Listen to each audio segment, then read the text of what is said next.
Hello everybody, I'm Takeshy and I'm here with another, I hope this time it's a really spooky video. The Little Girl Who Was Forgotten by Katy Towell or Childrin Skary. Skary, okay, I get it. And yeah, it should be about a little girl who was forgotten. Okay, that should be scary. So, scary. So yeah, I know I should turn off the lights, but you wouldn't see anything of me because it's 9 o'clock, 9 p.m. here. So let's start the video in 3, 2, 1, now. Did you know I have a book on it? Okay. By absolutely everyone, even the person. Okay.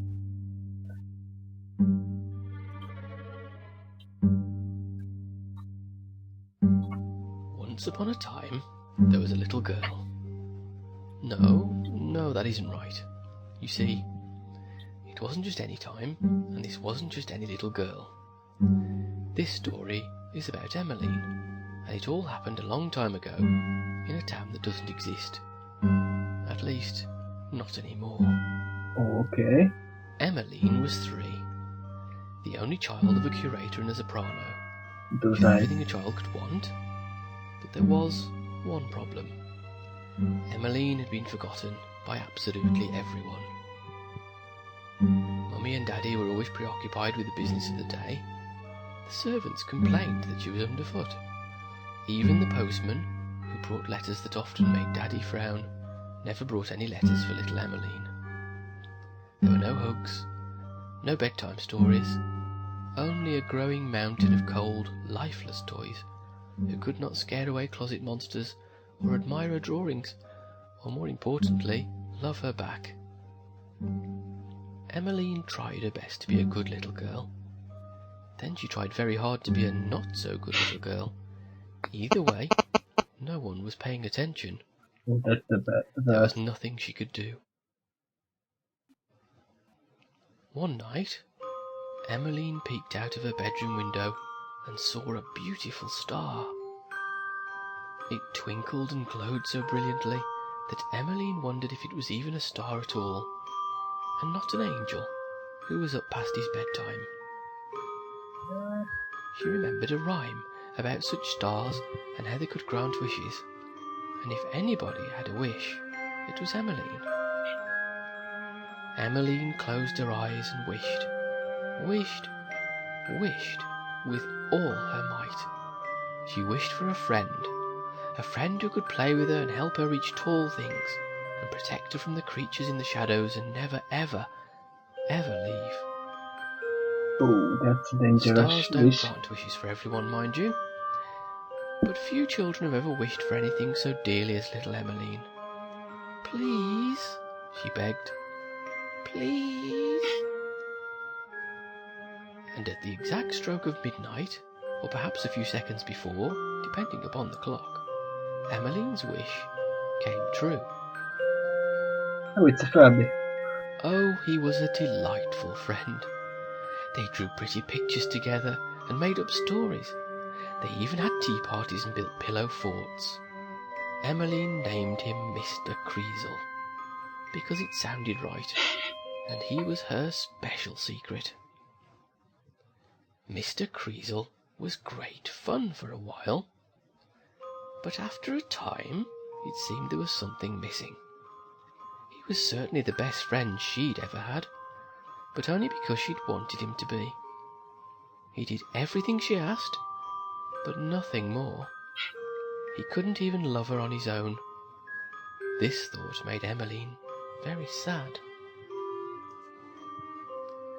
Then came the sound of cheering from the parlour, and soon after, the news. "Oh, isn't it wonderful, Emmeline?" said one of the maids, who never usually said What? anything to her. "Your mother is going to have a baby. You'll have a baby sister one day. Won't that be nice?" With that, the maid was gone as quickly as she'd come. Emmeline turned to Mr. Creasle, who, after considering the proper response, chose to frown. No, this was not wonderful. Not at all. This was the final straw, and Emmeline would not stand for it. With her fists clenched at her sides, and her face scarlet with rage, she opened her mouth and screamed. How dare they replace her with a new child? How dare they love another little girl? Emmeline screamed and screamed and couldn't stop screaming, and as she screamed, Mr. Creasle absorbed her wrath and began to grow. The more Emmeline screamed, the bigger and uglier he became, until he outgrew the entire house. With a terrifying roar, Mr. Creasle carried out the revenge Emmeline wanted more than ever.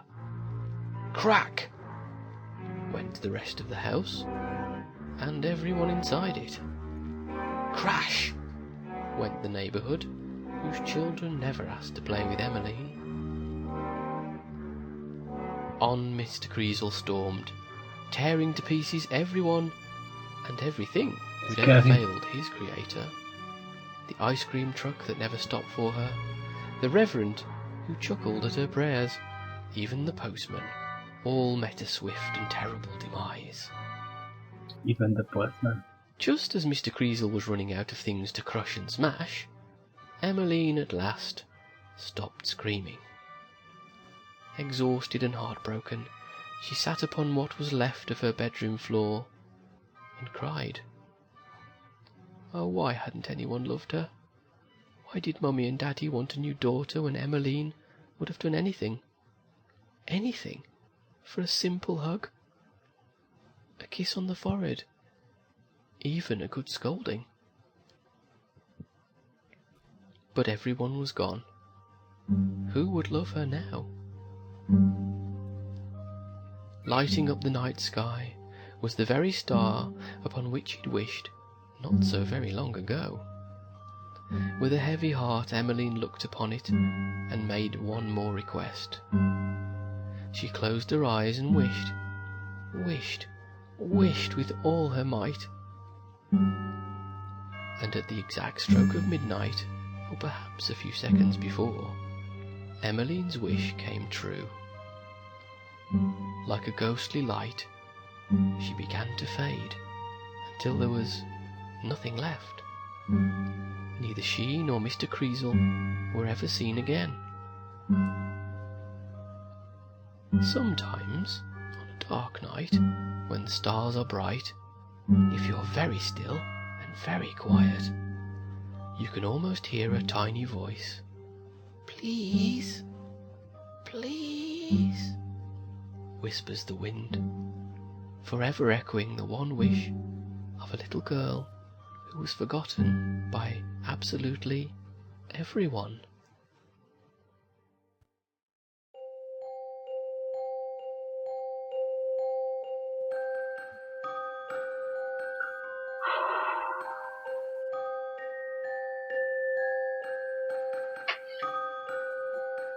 Wow.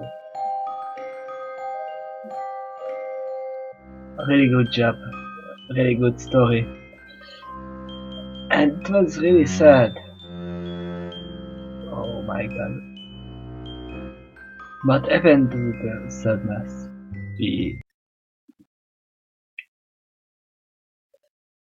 We got some funny things to even the postman. That was a reassuring thing. So yeah.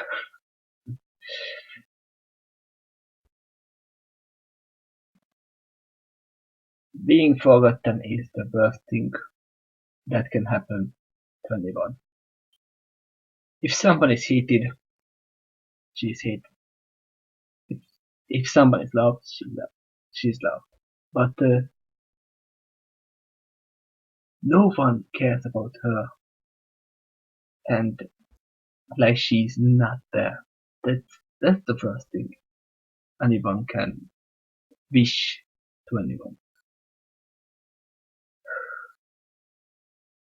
And as I said, wishing a friend who never leaves is a dangerous thing to wish for. Because, as you can see, it, you can't really get rid of him when things go to well. And yeah, that even if they had a new child, would they love that child? I don't think so. I loved how Katy, Towell, and Childrin Skary would little things like that in the video, like the antenna, it said Skary, and yeah, his name is Skary. It was more despairful than scary, by the way. I'm tearing up already. Not because of fear, but because of sadness and emotion. But yeah, see you in the next video. Bye.